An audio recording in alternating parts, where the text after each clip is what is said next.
Hello, j'espère que vous allez bien et bienvenue dans cette vidéo que j'avais hâte de faire. Et c'est ma vidéo Week in My Life. Et donc, pour cette Week in My Life, donc une semaine au travail, je me suis dit que ce serait intéressant de le faire pendant la semaine où on finalise la roadmap pour le trimestre au boulot. Donc, ce qui s'est passé, premièrement, est-ce qu'on peut admirer mes cheveux? Wow, amazing. Amazing babe. Mais bon, focus. Donc, ma semaine au travail, ce qui s'est passé, déjà, le lundi était férié. On adore que 4 jours à travailler. Mais généralement, donc, le lundi, ce que j'ai le matin, c'est je vais checker tous les mails qui sont arrivés pendant le week-end parce qu'il y en a qui peuvent arriver et qu'il faut traiter. Je vais aussi regarder les tickets des utilisateurs de notre Salesforce, s'ils ont des problèmes, s'ils ont besoin qu'on valide quelque chose, etc. Donc, je regarde tout ça et je les traite. Pour les tickets des utilisateurs, je me suis mis tous les jours 2 temps spécifique pour ça. Donc, j'ai un le matin, un l'après-midi. Donc, 30 minutes le matin, 30 minutes l'après-midi où je ne fais que ça.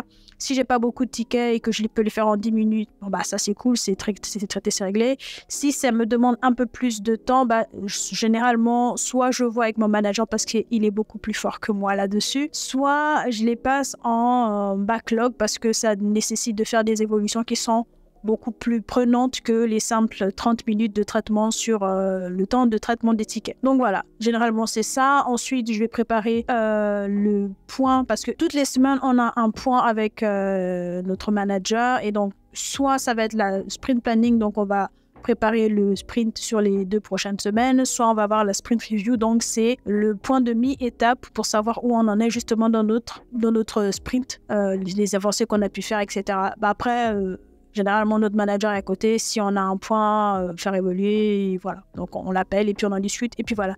Mais généralement, là, c'est vraiment un point fixe où on peut prendre un peu plus de temps pour justement discuter des différents blocages qu'on a pu avoir, ce qu'on a pu faire, ce sur quoi on va faire sur le restant des jours pour le sprint et voilà. Ensuite, généralement, l'après-midi, c'est beaucoup de runs, donc je vais avoir des trucs qui sont en cours, des mini-évolutions à faire, etc. Mais généralement, mon lundi, c'est beaucoup de réunions le matin, beaucoup de préparation de réunions le matin.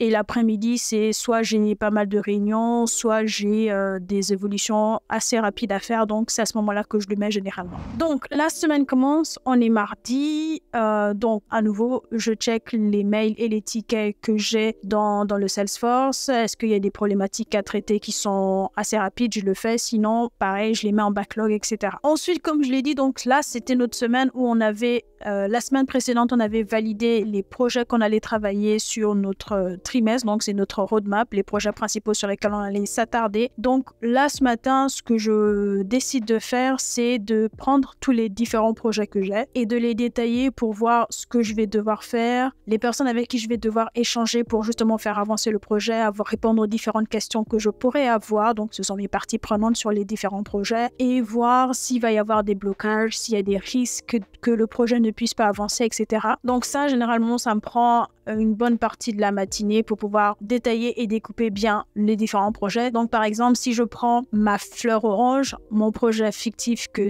j'utilise sur ma chaîne, par exemple, dans une de mes dernières vidéos, je parlais de la possibilité, par exemple, d'intégrer la fleur orange dans un CRM. Donc, supposons que un de mes projets pour le quarter, ce serait d'intégrer de nouveaux utilisateurs dans notre CRM pour justement ce produit. Donc là, je vais déjà voir, je vais essayer de découper déjà les différentes étapes que je vais avoir pour intégrer ces utilisateurs. Donc, on va avoir déjà compté le nombre de personnes qu'il faudra y avoir. Donc, ça veut dire déterminer le nombre de licences qu'il faudra avoir. Donc, est-ce qu'on en a suffisamment? Si on en a suffisamment, à qui est-ce que j'attribue les licences selon les différents niveaux, quel type de profil je donne à chaque utilisateur, etc. S'il n'y en a pas assez, ça veut dire qu'il faut en commander, donc je dois voir avec mon manager ou mon manager doit voir avec son boss, enfin son manager à lui, pour pouvoir justement acheter ces nouvelles licences. Donc c'est vraiment beaucoup de réflexion, etc. par rapport à un rétro-planning, en fait un découpage des tâches. Globalement, c'est ce que je fais. Et voilà. Un autre type de projet qu'on pourrait avoir, c'est par exemple faire évoluer une fonctionnalité ou intégrer une nouvelle fonctionnalité. Donc, par exemple, toujours dans le cas de la fleur orange, si on veut ajouter un process justement dans le parcours commercial qui va intégrer la partie qui concerne la fleur orange, donc les téléchargements des utilisateurs du produit, ça va être de déterminer toutes les fonctionnalités, tous les process automatisés qu'on a déjà en cours et de voir est-ce qu'on peut l'intégrer, les besoins pour la fleur orange dans le CRM, si on peut l'intégrer, dans quelles conditions, est-ce qu'il y a des process automatisés qui vont être impactés. Donc par exemple, si je dois rajouter un type d'opportunité pour la fleur orange dans les opportunités qu'on a déjà dans notre Salesforce, est-ce qu'il faut que je crée des types d'enregistrement, est-ce que ça va pas bloquer à un certain niveau parce que je sais pas moi, on a explosé la capacité maximum de stockage de données qu'on a, est-ce que ça change le chemin, enfin j'essaierai de mettre une photo de ce que c'est dans Salesforce, mais c'est un élément qui permet d'indiquer le niveau dans le traitement de l'opportunité où on se trouve. Donc, c'est toutes ces questions-là que je vais étudier dans justement l'étude de mon rétro-planning et de mon découpage des tâches pour voir comment mieux aborder cette partie-là. Donc voilà, et après, donc je fais ça pour chacun des projets que j'ai, mais c'est vraiment dans les grandes lignes, je ne vais pas rentrer dans les détails, c'est vraiment les grandes lignes pour savoir à quoi m'attendre sur toute la durée du trimestre. Et donc comme j'ai dit, voir toutes les parties prenantes, ça me permet aussi de questionner certains éléments, donc, ou alors de revoir si j'ai bien compris le sujet. Et là, généralement, ce que je fais, c'est que si j'ai un doute ou si j'ai pas compris un truc, j'envoie un message à mon manager, on se cale genre 30 minutes et puis on se dit, on revoit le projet en question, je pose toutes les questions que j'ai à poser et je pars. Donc ça, c'est partie découpage du projet, etc. Machin. Ensuite, après ça, du coup, j'ai eu mon call avec mon manager. Donc, vu que le lundi était férié et que c'est le lundi qu'on fait notre sprint planning / sprint review selon la semaine, donc on l'a fait le mardi et là, donc, pareil, on a, comme j'ai déjà dit, on parle de le sprint dans lequel on est, où est-ce que j'en suis, qu'est-ce que j'ai déjà fait, qu'est-ce qu'il me reste à faire, quels sont les blocages que je pourrais avoir, etc. Et s'il peut m'aider à les débloquer. Et donc ça, c'était la matinée. L'après-midi, vu que le lendemain, j'ai une démo à faire, donc je finalise les différents éléments de la démo pour le... Alors, c'est un projet sur lequel j'ai travaillé le trimestre précédent et donc je fais la démo le lendemain aux parties prenantes. Donc, ce que je fais à ce moment-là, c'est je me bloque un temps de focus dans l'agenda. Comme ça, on ne me met pas de réunion et mon Slack, généralement, il est en notification en pause. Et ce que je vais faire, c'est je vais tester toutes les éventualités possibles d'un utilisateur. Je vais endosser mon rôle de QA en fait. Et donc, je vais tester la fonctionnalité, tous les processus qui ont été mis en place dans le cadre de ce projet. Donc, par exemple, si j'ai créé 3 champs, si j'ai créé un process automatisé, donc un flux, si je dois faire intervenir des Visual Force Page, c'est le HTML de Salesforce pour faire vite. Donc, je vais tester tout ça et je vais m'assurer que tout fonctionne très bien.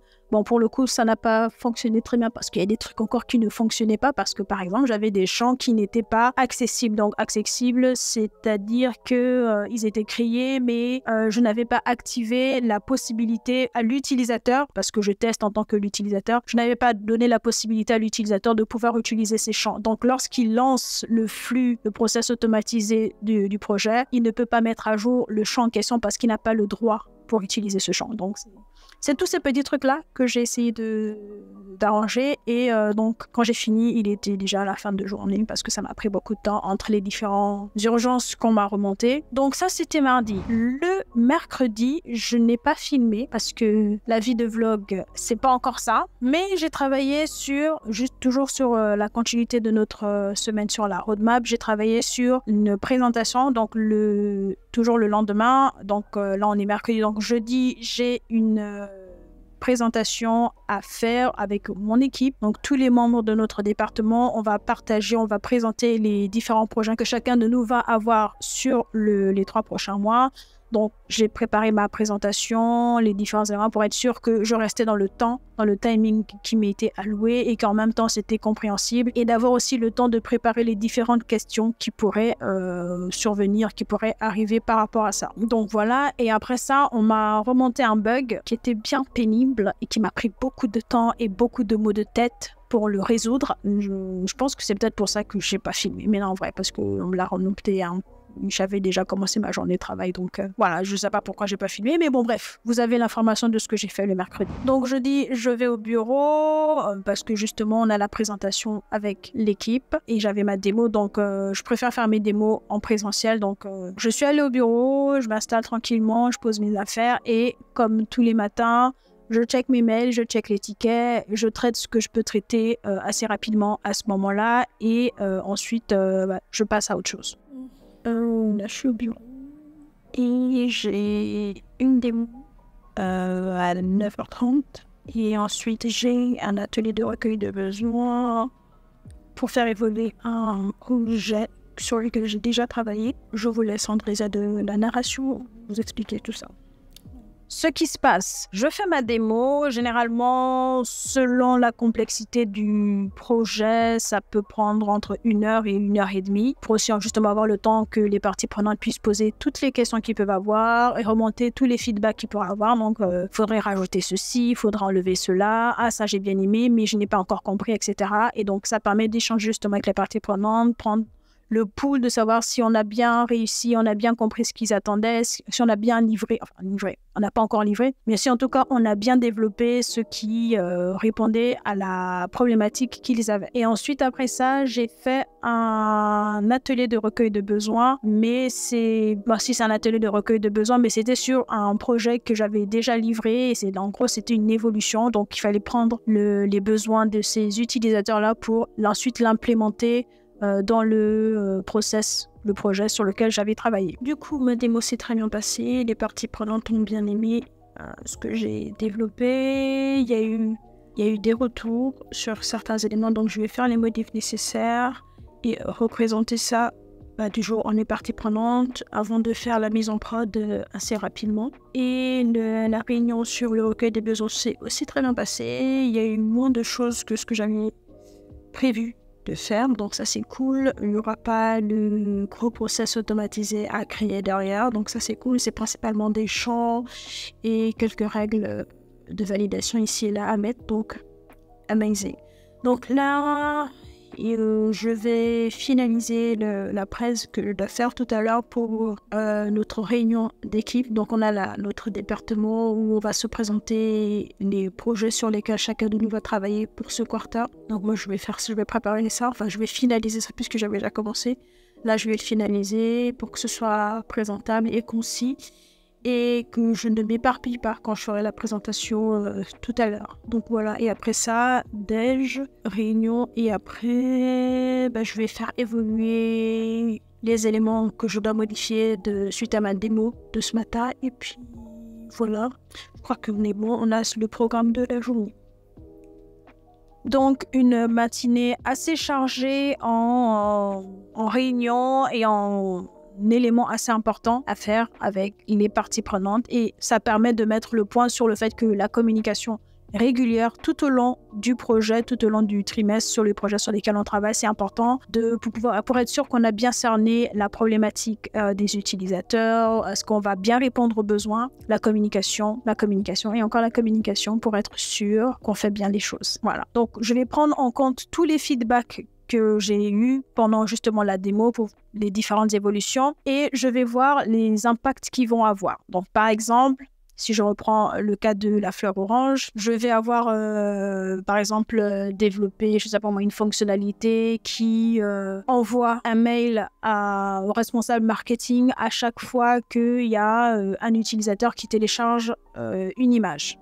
Cette fonctionnalité par exemple, elle peut envoyer juste un mail au directeur marketing, mais lorsque je fais la démo, on me dira ah effectivement, en plus d'envoyer le mail au directeur marketing, il faudrait aussi envoyer un mail à l'équipe juridique. Et en plus de cela, il faudrait pouvoir permettre au responsable marketing de d'envoyer un questionnaire de satisfaction à l'utilisateur qui a téléchargé le produit sur lafleurorange.com. Donc ça, je vais voir cette demande-là, comment est-ce qu'elle impacte le processus qui a été développé, qui a été mis en place, et en parallèle de voir comment ça fonctionne avec le reste des processus, les restes des fonctionnalités qui sont active dans le CRM. Donc, par exemple, un utilisateur télécharge une image sur lafleurorange.com. Le CRM envoie un mail au responsable marketing pour lui signaler cela. Et moi, le directeur marketing souhaite pouvoir ensuite envoyer un mail, un questionnaire de satisfaction à l'utilisateur qui a téléchargé. Et ben moi, je vais dans cette idée d'évolution voir déjà, est-ce que c'est possible? Parce que je sais qu'on dit Salesforce peut tout faire, mais des fois, c'est pas possible. Ou alors de manière très compliquée, ça dépasse les compétences d'un admin Salesforce. Donc, il faut faire appel à un dev, etc. Donc, déjà, est-ce que c'est possible? Et si c'est possible et que moi, je peux le faire, quel va être l'impact sur les différents autres fonctionnements? Est-ce que si je fais envoyer un mail au responsable marketing, déjà, est-ce qu'il a le droit? Est-ce qu'il est... alors, je sais plus comment ça s'appelle, mais en tout cas, est-ce que lui, il a la possibilité de pouvoir envoyer un mail? Parce que tu peux paramétrer ça aussi. Donc, ça aussi, c'est des éléments que je dois voir et prendre en compte pour savoir comment faire évoluer ce projet. Donc, par exemple, il n'a pas la possibilité d'envoyer les mails parce que son profil utilisateur ne permet pas. Ça veut dire lui donner des autorisations spécifiques et particulières pour qu'il puisse le faire. Donc, c'est tout ça justement que je vais étudier dans le cadre de l'impact, justement. Et c'est ce que je fais donc pour le restant de l'après-midi. Et comme je l'ai dit, on a eu la présentation des équipes produits qui ont partagé avec nous les différentes roadmaps de chaque équipe pour les 3 prochains mois, ce sur quoi ils vont travailler, etc. Donc, c'était hyper intéressant et j'aime bien, moi, cette idée-là de savoir à peu près ce sur quoi les autres travaillent et de pouvoir justement fonctionner les uns avec les autres, savoir où on en est, etc. Donc, très intéressant, très important. C'est un vrai état d'esprit collaboratif, je trouve. On est vendredi, c'est la fin de semaine, on est à bout, mais on tient encore quelques heures avant de craquer et de rentrer dormir tranquillement sous sa couette. Donc, le vendredi, généralement, j'ai un point avec une chef de projet pour des utilisateurs pour lesquels je fais des évolutions sur leur profil et les fonctionnalités qu'ils utilisent. On fait le point sur ce sur quoi j'ai travaillé et elle me remonte les différents besoins assez rapidement de ce sur quoi elle aimerait qu'on avance dans le cadre du CRM. Après ça, généralement, ça dépend de ce qui s'est passé dans la semaine, mais je vais travailler les derniers tickets que j'avais. Je vais travailler sur les tâches qui me restaient dans la semaine, donc s'il y a du debug, s'il y a du run, s'il y a des évolutions rapides à faire et quelques réunions ici et là. Mais généralement, il n'y a pas beaucoup de réunions le vendredi, sauf urgence. Et voilà, on a l'ensemble de ma semaine que j'ai trouvé hyper intéressante. J'ai beaucoup aimé celle-là. Je sais pas vous, mais moi j'ai beaucoup aimé celle-là parce que c'est le début du trimestre. On est encore tout plein de joie et d'espoir avant d'avoir son âme écrasée par la difficulté. Mais ça, c'est avant de savoir qu'on ressuscite parce que à la fin du trimestre, on est tellement badass. On avait oublié qu'on était badass, mais on est tellement badass qu'on fait du très bon boulot et on livre quelque chose d'extraordinaire qui est utile pour les utilisateurs et les parties prenantes. Donc voilà, j'espère que la vidéo vous a plu. Moi, j'aime beaucoup les vidéos comme ça où je peux voir le réel des gens, comment est-ce qu'ils travaillent, etc. Je vous dis à très vite pour de nouvelles aventures. Allez, salut!